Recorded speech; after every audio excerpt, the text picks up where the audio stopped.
Today we're going to talk about 5 useful 3D prints for your Cybertruck, and it's not going to be something like a figurine of a Cybertruck or a garbage bin in the shape of a Cybertruck. No, nothing like that. It's going to be about functional 3D prints for your trucks that will improve your experience overall and will be useful for you because they are useful for me.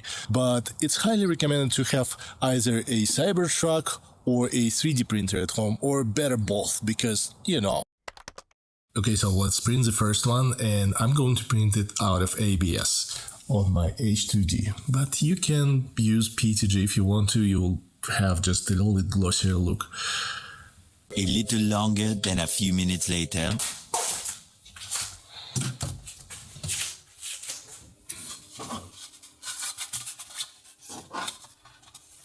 Wow.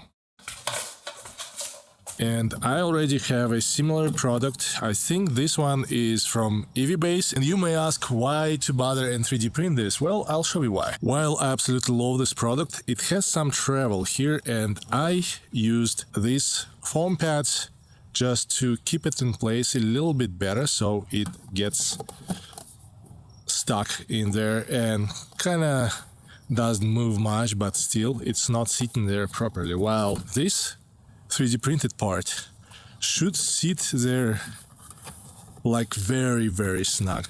Oh yeah. I honestly think that EV-based accessory is really great, but if you have a 3D printer you can 3D print this, and I actually love this quite a little bit more, simply because it sits there better and I think it's measured better than the EV-based one. And practically speaking, you can use any 3D printer to print those details because the size of those details is not going to be your limiting factor. So either you have this fancy H2D or P1S or A1 or A1 Mini or even this Elegoo. I don't even remember what the name of this printer is, but yeah, I think it's Neptune 2 or something like that, so it doesn't matter. Okay, tell me, with having such a huge windshield in a Cybertruck, how many times you thought that this thing is kind of shouldn't be here? Because, well, it's covering a big chunk of your windshield up here, and it could be much more spacious and open if it wasn't here. Have you thought about it at all? No? Because I have, and there is a good solution for that.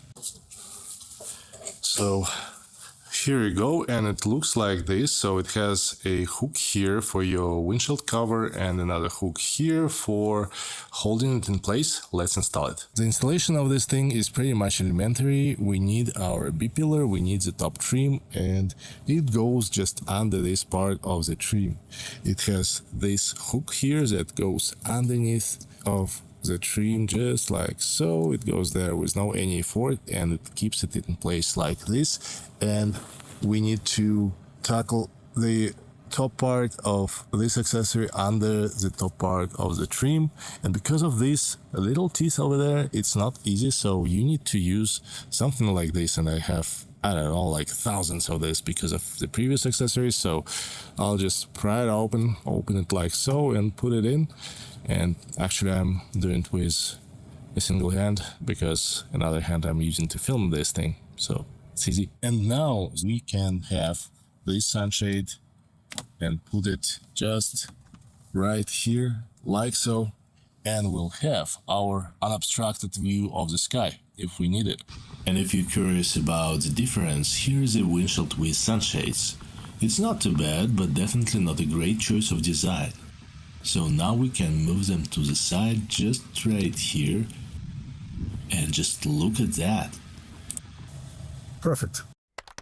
The next little accessory is incredibly useful, and I designed it and printed specifically for the bed of a truck. I'm talking about these little hooks, which are made of plastic and cost you a few cents, but the value is quite good. Using this thing is incredibly easy. Just take it and put it in any hole you like on your moly panel, and it sits there with fair amount of travel. And I like it this way because you can take an item off your moly panel with a hook and put it back with a hook, which is aligned with these holes, and it's kind of convenient. And print this out of PTG or ABS because those materials are made for this kind of application for extra strength, because they need a lot of strength.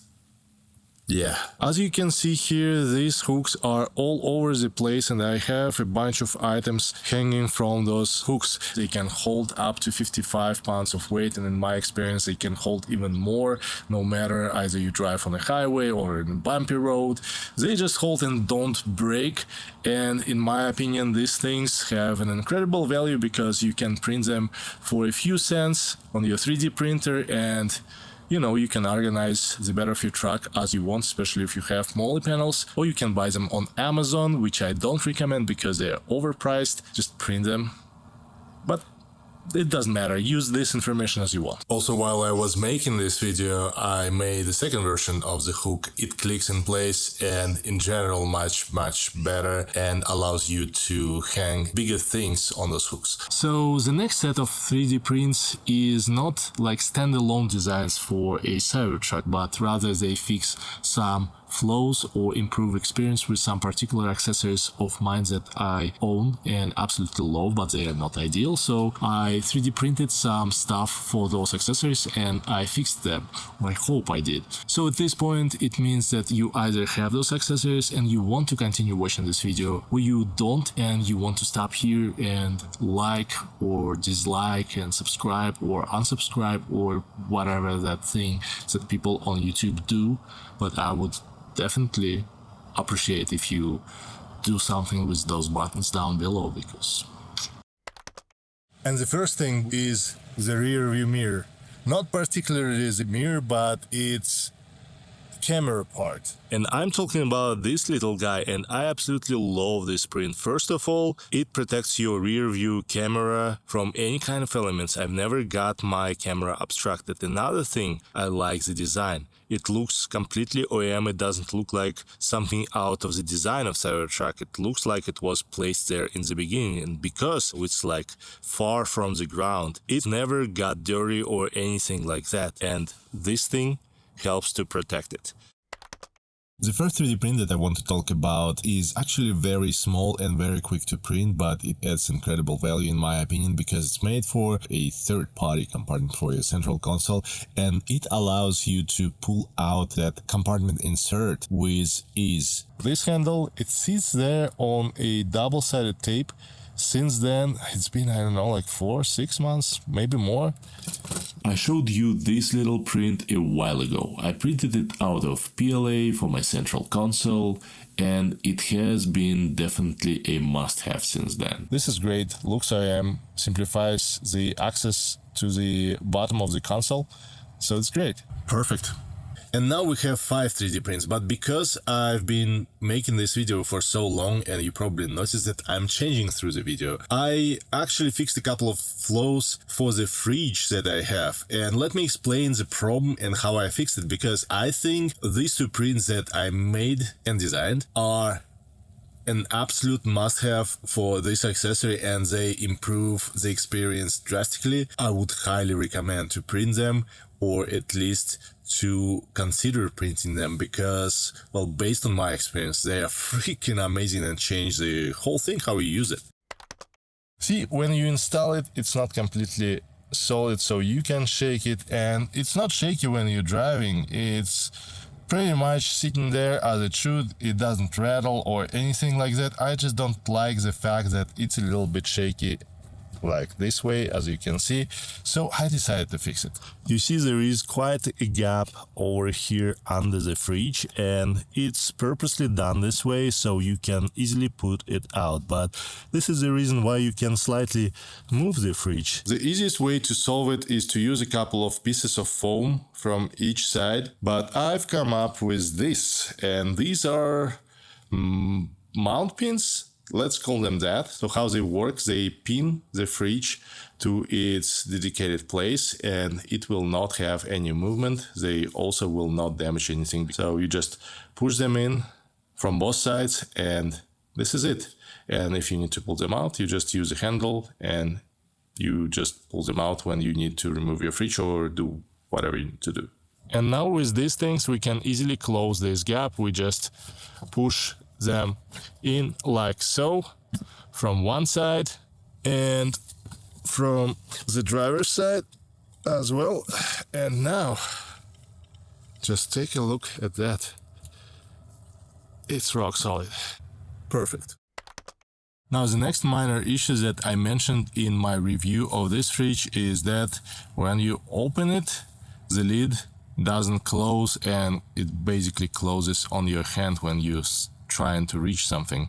Well, mine does now, and this is the reason why it does. So basically what I did here is I designed and 3D printed an enclosure for a magnet that sits on top of the fridge. The complication I had is I wanted to keep that rubber mat on top of the fridge because I really like that feature. So I wanted to keep it there. I didn't want to cut it or anything. So it was a difficulty of that design. I needed to respect that matter. I came up with this design in Fusion 360, and the only thing that you need to remember that you need a magnet of a particular size, and when you 3D print you need to stop your print at a particular layer and put your magnet in and then print on top. And this is the only complicated part of that print, and I'll put a link in the description down below so you can easily find it. But anyway, besides that, you just use a double-sided tape, you put it on your fridge, and this is it. It sits there pretty well. And for the second magnet, I just put it under the screen. I didn't want to design anything to put a magnet in the place where you don't see basically ever. So I used the double-sided tape and put it there. Don't be skeptical about it.